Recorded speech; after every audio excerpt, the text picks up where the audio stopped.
Kyllä, mä pyytäisin, että jos olette syömään tulossa, niin kävisitte pöytään, me tuodaan sinne ruokalistaa. Okei. Tässähän on tuoleja. Terkkui Tuukalle, nukuit sä pommia, ha? Miks niin sä jäit, ha? Onks Kursiaus? Se videopuhelu. On halaa. Menee puolueen piikkiin. Onko se lapsuuden vai niin miksei ole täällä? Onko se pitäisi huolta lapsista? Melkein. Vai mitä?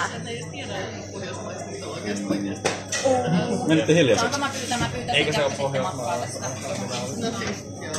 Joku voi soittaa joku muun tallenteen sitten. Siihen kantaa mä en tiedä siitä mitään, että on täällä kiltisti nauttimaan kokeita. Mutta eikö ne ootella teidän esihenkilöä yleisesti ottaen tässä Mä paikalla? olen esihenkilö. Sä olet esihenkilö? Okei, eikä ravintolalla oikeus valita asiakkaansa. Eli sä haluatte fasista ja ottaa asiakkaaksi.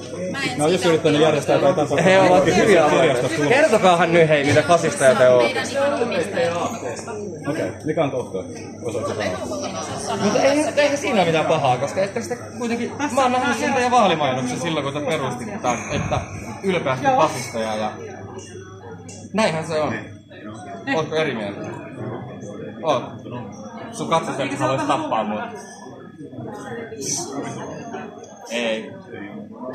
Pieni mies, mitä se on? Ei oo täällä oikeastaan. Oliko fronttaa siinä aikaisemmin, ei se oikein iske. Mäkin voisin ottaa mitään. Säälittävää oikeasti. Niin, siis sillä ei ole mitään paljon. Tuosta katseesta. Anna tähän videolle toi murhaava katse. Kannattaisiko teidän panna TikTokiin? Ja oikeasti. He ovat täällä käyttäytyneet asiallisesti ja me ei heistä tiedetä Voit sä sopia tapaamisenkin, jos haluat keskustella. Oikeesti. Ihan oikein. Te ootte monesti kyllä tarjonnut mulle tuota tarjousta vuosien varrella mun elämän aikana. Mä kyllä eka kerran näen sut. Niin, mut kaikki sun kaverit hei. Mistä sä mun kaverin tiedät? Mun Mä kaverit tiedän on... mitä verkostoituneita te on.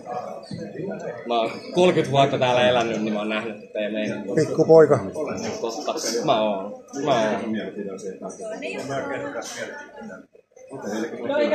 No, mutta hei, teillä onkin nyt yksi ravintola, jossa syödä sitten.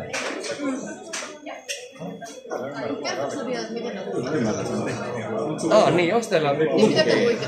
Hei, haluatteko lukea meille jotakin vaan?